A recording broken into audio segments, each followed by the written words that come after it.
Bom, pessoal, tudo bem? Então, no vídeo de hoje eu vou te explicar como fazer o teste Q de Cochrane no SPSS. Esse teste é, de certa forma, uma extensão do teste de McNemar que eu liberei algumas semanas atrás. Então, tanto o teste Q de Cochrane quanto o McNemar, eles são testes parecidos com o Q-quadrado. Eles comparam frequências de variáveis categóricas, só que o teste de Q-quadrado, ele só compara frequências de variáveis categóricas que venham de amostras independentes. Então, se eu tiver uma amostra pareada ou mais de uma amostra que seja relacionada, não posso fazer o Q-quadrado. O teste de McNemar e o Q de Cochrane resolvem esse problema. Só que existe um detalhe. O teste de McNemar, ele só funciona para tabelas 2 por 2. Então, quando eu tenho uma variável que é dicotômica e ela só tem dois momentos no tempo, o teste de Cochrane amplia isso e agora eu consigo usar para mais de duas amostras relacionadas. Então, no vídeo de hoje, eu vou te explicar como fazer esse teste, como interpretar, até como fazer um pós-hoc dele, né? Na verdade, uma comparação entre pares e como a gente reporta esses resultados.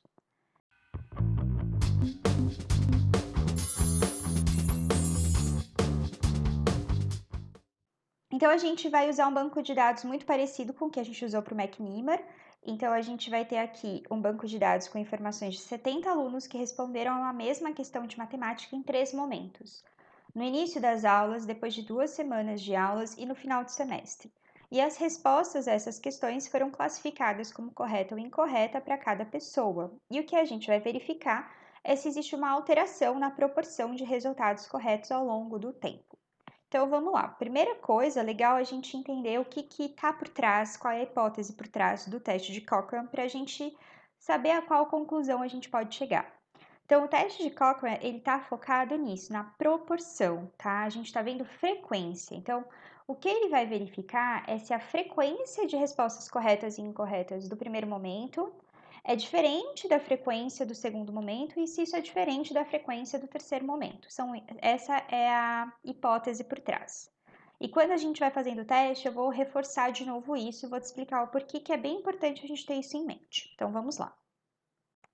Bom, então esse nosso banco de dados, eu tenho aqui uma variável ID do sujeito, então eu sei aqui quais são os alunos de 1 a 70, e eu tenho aqui as respostas, o desempenho desses alunos ao longo dos testes. Então, por exemplo, o primeiro aluno já sabia a resposta no primeiro momento, continuou acertando.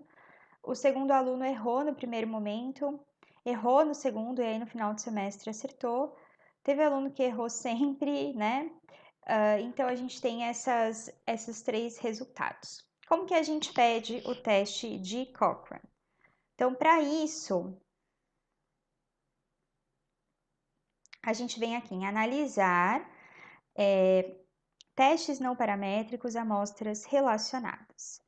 Em campos, a gente vai colocar que a gente quer testar esses três testes, né? Então, eles vão aqui para o testar campos. E em configurações, a gente vai escolher aqui customizar testes e selecionar aqui Cochrane Q de Cochrane. E a gente vai aqui escolher que a gente quer múltiplas comparações, todos em formas de pares, ok? Ele ainda fala aqui para, se você quiser escolher, definir o que é o sucesso, o que seria o sucesso, senão ele vai, na verdade, considerar o primeiro valor. No nosso caso, vai ser o incorreta, tá? Que ele vai estar considerando aqui como sucesso. Mas tudo bem, isso não vai mudar a interpretação, então você pode, inclusive, deixar assim. Aí vou clicar aqui em executar. Isso vai liberar, então, essa saída nova do SPSS. Como eu comentei com vocês, ela traz algumas informações legais. Primeiro, que ele sempre coloca aqui a hipótese nula, e ele está dizendo aí que as distribuições dos testes 1, 2 e 3 são as mesmas. Essa é a hipótese nula. Então, ele está pensando na distribuição dos resultados positivo e negativo entre esses três testes. A gente também pode pensar que a proporção de resultados positivo e negativo, na verdade, correto e incorreto, é a mesma nesses três momentos. Aí ele fala aqui, ó, Related Samples Cochrane Q Test. Então, ele está dizendo que é um teste de Q de Cochrane para amostras relacionadas. E ele dá aqui um valor de P menor que 0,05 e fala para você rejeitar a hipótese nula. Então, vamos lá. A hipótese nula é: as distribuições dos três testes são iguais. A hipótese alternativa vai ser, existe pelo menos uma diferença. Nesse caso, ele falou para a gente rejeitar a hipótese nula, vamos ficar com a alternativa de que existe pelo menos uma diferença. Mas a pergunta que é mais importante do que essa é saber, beleza, tá bom, tem diferença, mas onde está essa diferença? E aí, quando a gente clica aqui 2 vezes, ele abre um output que é bem legal, assim, na minha opinião. Então, vamos interpretá-lo. Primeiro que ele libera esses resultados aqui, ó, que são os resultados 0 e 1. Então, o 0 aqui, então, antes de tudo, veja que assim, eu tenho aqui um gráfico que está dividido em azul e verde, mostrando as diferentes proporções entre respostas, né, que estão corretas e incorretas, tá?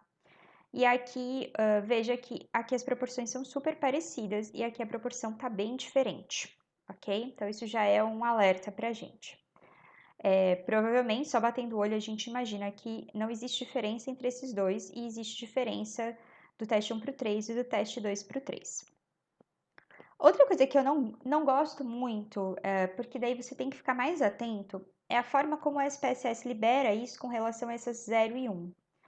Se você for olhar ali como eu codifiquei no banco de dados, eu codifiquei o 0 como sendo resposta incorreta e o 1 como sendo resposta correta.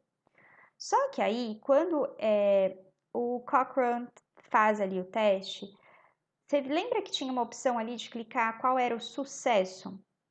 E ele falava que ele ia considerar a primeira categoria como sucesso. A primeira categoria, como eu codifiquei 0 e 1, a primeira categoria é 0. Então, ele classificou a incorreta como sucesso. E tudo que é sucesso, ele coloca como 1, tá? Então, assim, é bem complicadinho isso. Mas, enfim, aqui o que eu tô vendo em verde, que ele colocou aqui como 1, são as respostas incorretas e as azuis são as corretas, tá? Então, no teste 3 eu tive um aumento da proporção de respostas corretas. O que mais eu gosto dessa saída? Eu gosto aqui, porque ele dá já a estatística do teste, que é uma estatística aqui quadrada, então a gente vai ter que reportar isso. Ele me dá os graus de liberdade e ele dá aqui o meu valor de P para esses graus de liberdade, né? E esse valor de Q quadrado. E aí, ok, nesse caso está bem visível qual é a diferença, mas mesmo assim a gente tem que dar uma olhada nas comparações entre pares. E se não tivesse tão visível assim, com certeza você ia ter que descobrir isso com as comparações entre pares. Então, a gente vem aqui em visualização, comparações de pares, e aí ele vai abrir esse output, que é bem legalzinho, que ele faz as comparações aqui, ó, do teste 1 com o 2, teste 2 com o 3, teste 1 com o 3. E aí aqui, então, ele me dá o valor de P e o valor de P ajustado. Sempre você vai olhar a coluna do valor de P ajustado. Até o SPSS tenta te ajudar nisso, ó, colocando já destacado em amarelo só o do ajustado. Por quê? Porque o que acontece é que esse primeiro valor de P aqui, ele é um valor de P para cada parzinho de comparações e ele não está aí considerando que a gente fez várias comparações. E o segundo, ele é ajustado para múltiplas comparações. Se você assistiu meus vídeos sobre R, sempre no R, quando a gente programa uma múltipla comparação, a gente já tem que dizer qual é o nível do ajuste que a gente vai usar, né? Então, em geral, a gente usa do Bonferroni. Então, aqui eu tenho um ajuste, tá? Vou usar o ajustado. Então, em geral, o que acontece é que o valor de P ajustado é maior que o valor de P não ajustado. Ele é mais conservador. E ele é importante que ele seja mais conservador, porque ele diminui a nossa chance de cometer o erro do tipo 1. Quer dizer que uma coisa é diferente quando na verdade ela não é. Então, o que a gente tem aqui é, primeiro, não tenho diferença do teste 1 para o 2, ó, o valor de P deu 1. E tenho diferença do teste 2 para o 3 e do teste 1 para o 3, porque meu valor de P aqui deu menor que 0,001, ok? Então, é isso. Então, como que a gente vai reportar? Vou até voltar aqui no visualização de teste, porque daí a gente consegue ver aqui nosso Q quadrado. Então, eu vou dizer que o teste Q de Cochrane mostrou que há diferença nas distribuições de respostas corretas e incorretas nos 3 testes, certo? Aí a gente vai primeiro colocar aqui o resultado do Q quadrado, que fez a gente pensar nisso. Então, aqui, o valor de Q quadrado, que é o 39,8, a quantidade de graus de liberdade 2 e o valor de P, que é menor que 0,01, ok?